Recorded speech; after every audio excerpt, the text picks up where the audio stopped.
Hello, I'm Max Brantley with the Arkansas Times with Arkansas news headlines on Monday, March the 16th. The Arkansas legislature continues to meet. If we're lucky, they may finish most of their business by the end of next week. That would be good news because if you read our blog, you'll see some really bad legislation is piling up. I'll not talk about it in hopes that I don't encourage passage by mentioning it in a bad way. Big news this morning, the Independent Citizens Commission formed under a constitutional amendment approved last November finally finished its work on state pay raises for legislators, statewide officials, and judges. The amounts ended up being exactly what they'd recommended more than a month ago because there's a new legal opinion that all of this period of public comment really was for naught, that they only had the option of voting up or down on what they'd already approved. That made some commissioners unhappy. Several of them wanted to make some changes based on what they'd said earlier. The public opposition to the pay raises has been huge, 90% against the pay raises that the commission came up with, particularly in Barbara Graves' case about the judicial pay raises, which she has decided were far too high against other states. No matter, I think there was a majority of the commission that decided that they'd been pretty fair in what they'd reached, and so they're going to stick with them. That includes a 150% pay raise for legislators who are going to have to give back a home spending account that they've been getting before they can get their pay raise. But within 10 days or so, everybody in state government should get a big pay raise from 11% to 150%. I'm sure you got a similar pay raise last year for your good work, so why be covetous about that? Elsewhere in the news, we're continuing to report on Justin Harris, a state representative who had the controversial adoption turned over to a family who turned out was a sex abuser and has gone to prison for it.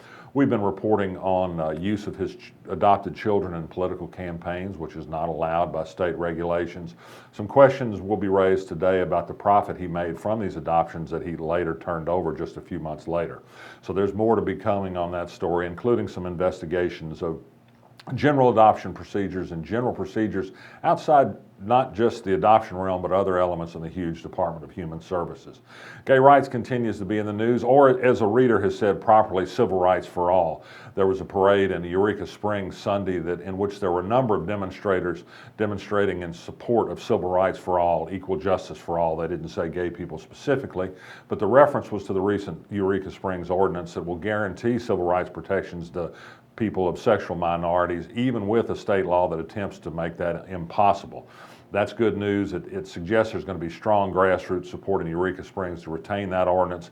That would be a big symbolic victory for equality. And if any city can do it, Eureka Springs can. Little Rock, shamefully, still hasn't done a thing on the subject.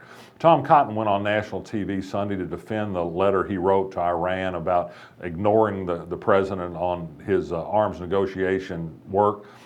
He's come under tremendous fire for it. He's not the least bit sorry. Tom Cotton has never been sorry for anything. He's not a guy who admits mistakes, and he won't in this case. But the public opinion polls show that a lot of people think he went too far. Several senators, Republicans, are backing off their support of the letter. They realize it was just bad form, if not traitorous, as one newspaper has called it.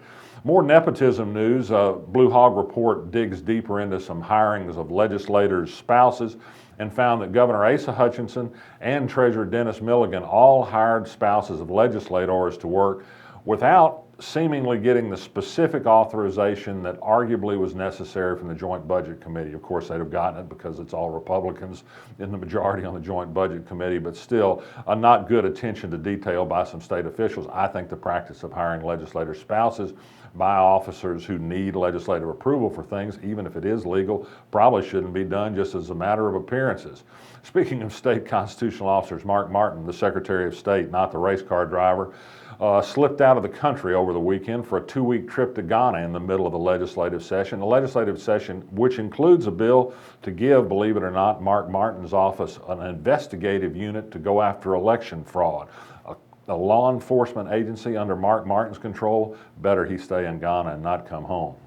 Hate to think about it. The Freethinkers of Arkansas have announced they will sue if Jason Rapert passes his bill to put a Ten Commandments monument on the Capitol grounds. Of course, it would be religious in nature. And there's a funny story that developed over the weekend. Mike Huckabee, we've mentioned before, has been making some money on the side peddling some fairly dubious products, a supposed diabetes cure, a supposed cure for cancer based on the Bible, some fractured histories for school children, that sort of thing. Well, the New York Times took a long look at this and pointed out just how quack-filled some of this stuff Mike Huckabee is selling is. So bad, in fact, that it looks like Mike Huckabee is going to back away from peddling this supposed diabetes cure, which rests on use of cinnamon and some other strange ingredients. Too late, however. The story has gone viral. It's all over the web. People everywhere making fun of Mike Huckabee making money off these dubious sales pitches. Not good for a presidential candidate's image.